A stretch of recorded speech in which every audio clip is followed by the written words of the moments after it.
오늘 우리에게 주신 하나님의 말씀은 사사기 14장 5절에서 14절의 말씀입니다. 삼손이 그의 부모와 함께 딥나에 내려가 딥나의 포도원에 이른즉 젊은 사자가 그를 보고 소리 지른지라. 여호와의 영이 삼손의 강하게 임하니 그가 전에 아무것도 없이 그 사자를 연수되기를 믿는 것 같이 있으셨으나 그는 자기가 행한 일을 부모에게 알리지 아니하였더라. 그가 내려가서 그 여자와 말하니 그 여자가 삼손의 눈에 들었더라. 얼마 후에 삼손이 그 여자를 맞이하려고 하시다가 우리도 그 사자의 몸을 본즉 사자의 몸에 벌떼와 꿀이 있는지라. 손으로 그 꿀을 떠서 걸어가며 먹고 그의 부모에게 이르러 그들에게 그것을 들여서 먹게 하였으나 그 꿀을 사자의 몸에서 떠왔다고는 알리지 아니하였더라. 삼손의 아버지가 이에 들어가매 삼손이 거기서 자신을 비틀었으니 청년들은 이렇게 하는 풍속이 있습니다. 우리가 삼손을 보고 30명을 데려와서 친구를 삼아 그와 함께하게 한지라. 삼손이 그들이 이르되 이에 내가 너희에게 수수께끼를 내리니 많지 않은 일 동안에 너희가 그것을 풀어 내게 바라면 내가 그것을 30벌과 그도 30벌을 너희에게 주리라. 그러나 그것을 능히 내게 말하지 못하면 너희가 내게 배옷 30벌과 구도 30벌을 줄지니라 하니 그들이 이르되 내가 수수께끼를 내면 우리가 그것을 들리리라 하매 삼손이 그들에게 이르되 먹는 자에게서 먹은 것이 나오고 강한 자에게서 먹은 것이 나왔느니라 하니라. 그들이 사흘이 되도록 수수께끼를 풀지 못하였더라. 오늘도 이 새벽의 첫 시간을 하나님께 드리시고자 주의 집에 나오신 소망의 성도님들을 주님의 이름으로 축복합니다. 우리가 계속적으로 사사기 말씀을 함께 읽어 내려가고 있는데요. 특별히 사사기 13장부터 15장까지 이르러 계속적으로 반복되어지고 강조되어지는 표현이 나오고 있습니다. 그것은 바로 여호와의 영이 임했다라는 것입니다. 사사기 13장 25절까지 말씀을 보면 여호와의 영이 그를 움직이기 시작하였더라라고 나와 있고요. 그리고 오늘 본문 말씀이죠. 14장 6절 말씀 보니까 여호와의 영이 삼손에게 강하게 임하니라고 나와 있습니다. 우리가 내일 볼 말씀이지만 사사기 14장 19절 말씀을 보니까 여호와의 영이 삼손에게 갑자기 임하시매라고 나와 있습니다. 그리고 15장 14절의 말씀에도 여호와의 영이 삼손에게 갑자기 임하시매라고 말씀드렸죠. 이 여호와의 영이 임하셨다라는 이 구절이 반복되어져 있다는 우리가 알 수 있습니다. 반복되어졌다는 것은요, 이를 통해 하나님께서 말씀하시고자 하는 것이 있다는 것이지요. 그것은 인간이 살아가는 모든 전 존재적인 삶 속에서 하나님이 강권적으로 역사하심이 비추고 있다는 것을 말씀하고 있습니다. 다시 말해서 여호와의 영이 임하지 않으면 도저히 감당할 수 없는 이런 삼손의 무기력함과 또한 무능력함을 보여주고 있는 것이 바로 이것입니다. 여호와의 영이 삼손에게 임하였는데도 삼손은 그 하나님의 영을 바라보지 못하고 자신의 욕망을 따라서 죄된 삶을 살아가는 모습을 볼 수 있습니다. 그게 어제 말씀이었죠. 14장 3절 말씀. 삼손이 그의 아버지에게 이르시되 내가 그 여자를 좋아하오니 나를 위하여 그 여자를 데려오소서 하니라. 그 여인이 이방 여인임에도 불구하고 자신의 욕망에 갇혀서 여자를 노골적으로 좋아했다라고 말씀하고 있습니다. 그런데요, 제가 말씀 서두에서 여호와의 영이 임했다라고 이 부분을 말씀을 드렸는데 이렇게 여자를 좋아하고 쾌락을 좋아하는 이 연약한 삼손을 통하여서 이방 나라 블레셋에 치려고 하는 하나님의 계획이 있었다는 것입니다. 무슨 말인고 하니 사사기 14장 3절 4절 이 말씀을 히브리 언어의 원문을 보게 되면 이 삼손이라는 이 단어가 주어로 나와 있지 않은 것을 우리가 볼 수 있습니다. 번역해서 그 문맥에 따라 삼손의 그 이름을 사용되긴 했지만 히브리 언어를 보면요, 그 주체가 하나님이라고 표현하고 있다는 것입니다. 그래서 세번역 성경을 보게 되면 이렇게 표현하고 있습니다. 그의 부모는 주께서 블레셋 사람을 치실 계획을 삼으려고 이 일을 하시는 줄을 알지 못했다라고 기록하고 있습니다. 블레셋을 치기 위한 하나님의 계획이셨던 것입니다. 그래서 비록 세상을 좋아하고 또한 여자와 쾌락을 좋아하는 삼손이지만 하나님께서는요, 그 이스라엘 백성들을 구원하시고자 또 블레셋을 멸망시키고자 그 허물 많았던 삼손을 사용하셨다는 것을 믿으시기를 바랍니다. 삼손이 방황하고 세상으로 나아간 것처럼 보이지만 그것까지도 하나님께서는요, 이미 삼손의 삶을 아셨고 그리고 그 삶을 허락하셨으며 하나님의 넓은 눈으로 볼 때에 이스라엘을 구원하시고 하나님의 나라를 건설하시기 위한, 성취하시기 위한 하나님의 놀라운 계획이라는 것을 우리는 깨달아야 될 줄 믿습니다. 여호와의 그에게 임하시니라. 그래서 이 구절이 매우 중요하다는 말씀입니다. 그렇게 하나님께서 그 삼손의 타락한 삶을 허락하셨기에 오늘 본문에서도 삼손 역시 이전의 삼손의 모습과 다르지 않다는 것입니다. 삼손이 이방 여인을 취하기 위해서 그 발걸음을 옮기고자 있는 장면이 오늘 나오고 있죠. 이전에서도 삼손이 이방 여인을 취하고자 딥나로 내려간 적이 있었고요. 오늘 본문 말씀 중에도 블레셋 여인과 결혼하기 위해서 바로 삼손의 부모님과 함께 내려가는 장면이 오늘 말씀 가운데 나오고 있습니다. 그런데요, 삼손이 딥나의 포도원에 이르렀을 때에 갑작스러운 일이 벌어지고 있습니다. 무슨 일인가 하니 오늘 말씀 표현을 따르자면 젊은 사자라고 표현하고 있는데 이 젊은 사자가 삼손을 덮치게 됩니다. 그리고 오늘 말씀 6절 말씀이죠. 여호와의 영이 삼손에게 강하게 임하였다라고 말씀하고 있습니다. 오늘 또다시 한번 이 구절이 반복되어지고 나오고 있습니다. 그 전까지는 이 삼손의 힘의 근원에 대해서 언급하지 않고 있습니다. 삼손이 어려서부터 그 강력한 힘을 가지고 있었는지는 정확히 성경에서 말하고 있지는 않지만 많은 성경학자들과 주석에 의하면요, 이때 하나님 영이, 즉 성령이 그를 지배했다라고 표현하면서요, 그때 삼손의 강력한 힘을 얻게 되었으며 그 힘의 원천이 바로 하나님께 있음을 삼손이 알았다는 것을 우리가 이야기하고 있습니다. 삼손에게 있어서 매우 중요한 사건이라는 것이죠. 이 위태롭고 위험한 순간에 여호와의 영, 하나님의 영이 삼손이 임하게 되어 이 어린 사자를 이 염소 새끼 찢듯이 바로 죽여서 이 일을 무사히 처리하게 됩니다. 그런데요, 삼손은요, 이 일을 부모에게 알리지 않았다라고 오늘 말씀을 이야기하고 있습니다. 왜일까요? 그것은 바로 자신이 나시린으로서 하지 말아야 될 행동을 했기 때문입니다. 삼손 나시린으로서 부정한 것을 만지거나 신체를 만지게 되면 이런 정결의식을 해야 됐습니다. 그것이 의도하지 않았던 이 주검을 만지게 되면요, 그동안 길렀던 머리카락을 자르고 재물을 잡아서요, 성막에서 8일 동안 정결의식을 행해줘야 했습니다. 무척이나 번거롭고 또한 불편한 과정이었습니다. 지금 삼손은요, 블레셋 여인을 만나기 위해서 이 들뜬 마음을 가지고 가고 있는데 이러한 죄를 범하였으니 바로 또다시 정결의식을 해야 하기 때문에 또 성전을 다시 가야 하기 때문에 이 삼손은 이 일을 부모님한테 알리지 않았다라고 오늘 말씀은 기록하고 있습니다. 여기서 또 한 번 다시 이 삼손의 불신앙적인 태도를 우리가 바라보게 됩니다. 하나님과 나시린 사이에 분명한 규례와 말씀이 있음에도 불구하고 그는 자신의 정욕의 눈에 몰아서 그 하나님의 언약을 깨뜨려 버리는, 자신이 우리 인생의, 자신의 인생의 주인이 되어버리는 이러한 모습을 우리가 찾아볼 수 있다는 것입니다. 우리는 여기서 첫 번째 놓치지 말아야 할 것이 있습니다. 우리가 기억해야 될 것이 있습니다. 그것은 우리 그리스도인의 정체성을 분명히 알고 지켜나가야 하는 것을 믿으시길 바랍니다.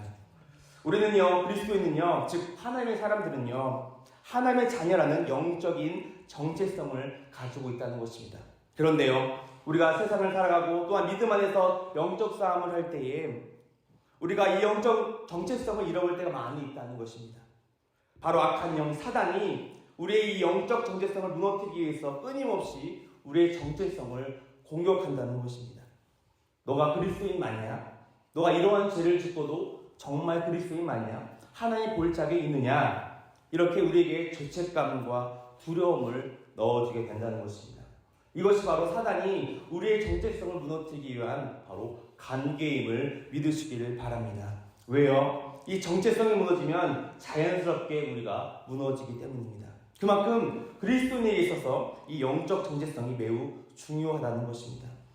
마태복음 4장 말씀 보면요, 예수님께서 마귀에게 시험을 당하는 그런 장면이 나오게 됩니다. 거기서 마귀가 하나님의 아들 예수님을 넘어뜨리기 위해서 건드린 것이 무엇인지 아십니까? 바로 정체성입니다. 내가 만일 하나님이 아니거든. 이 대목을 반복하여서 이야기하고 있습니다. 내가 만일 하나님의 아들이거든 이 돌들을 떡덩이가 되게 하라. 내가 만일 하나님의 아들이거든 이 높은 곳에서 뛰어내려라 라고 이야기하고 있습니다.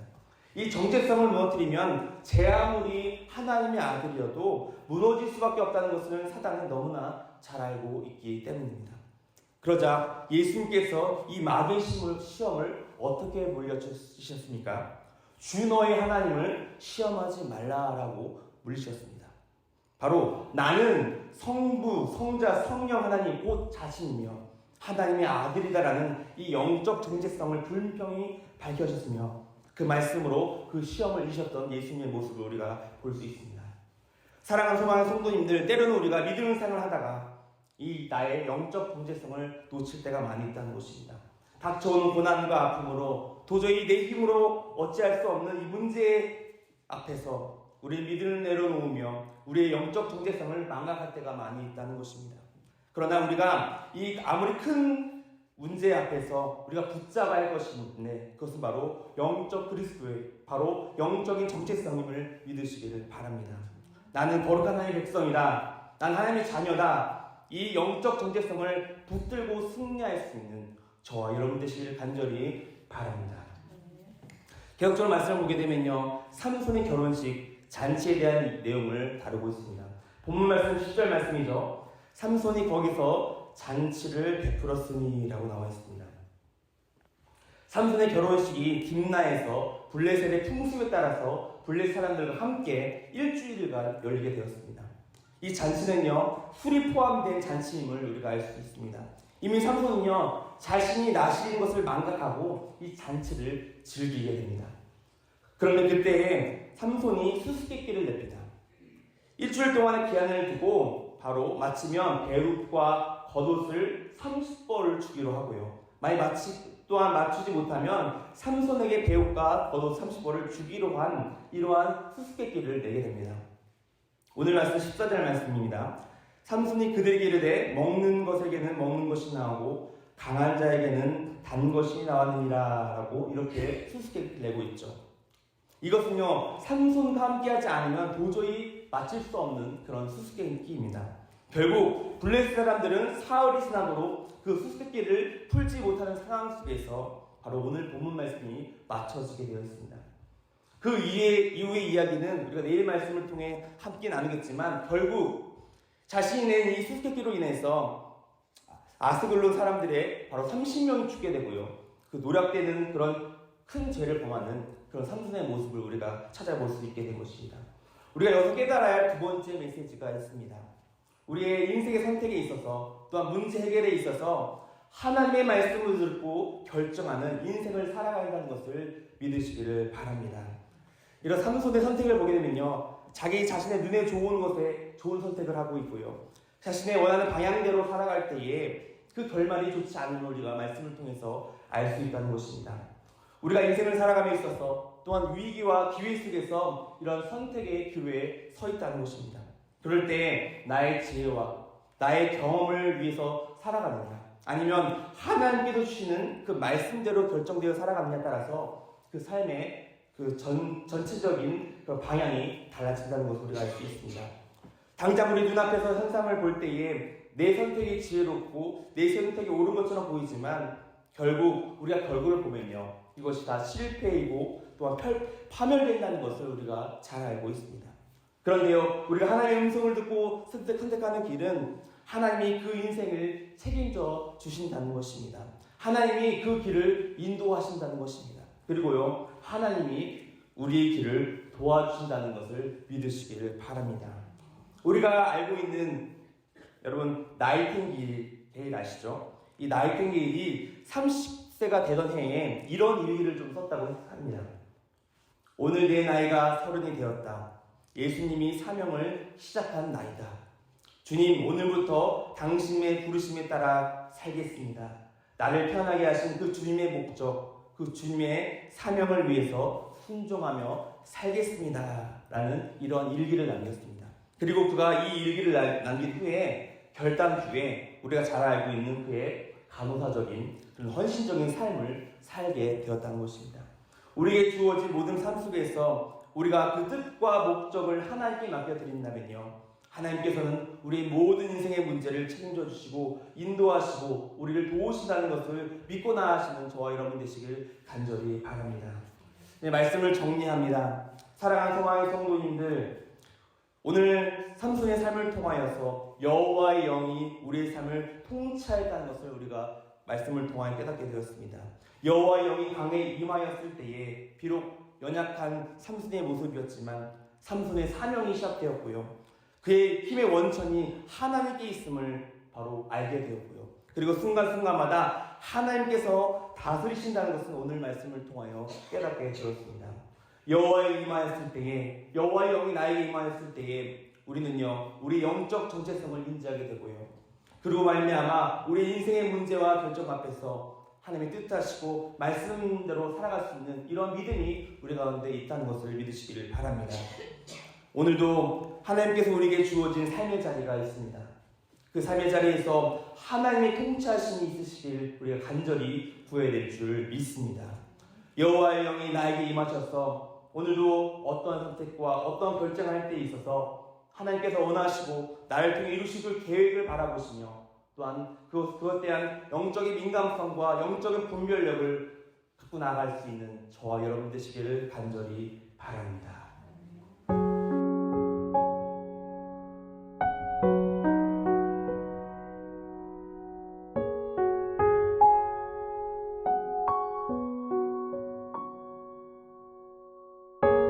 예수 열방의 소망, 예수 우리의 위로자, 주는 온 땅에 영원한 소망, 예수 어둠 속의 빛, 예수 변함없는 진리, 주는 온 땅에 빛이 되시네.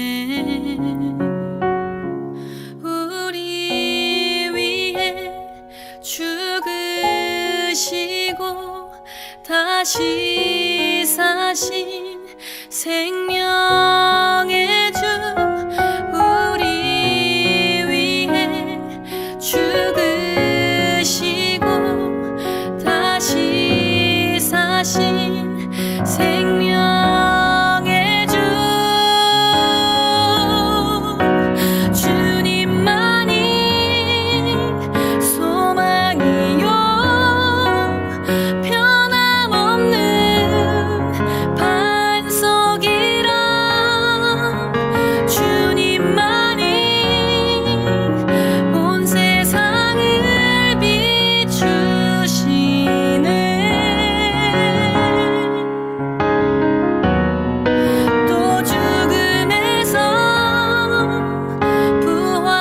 다시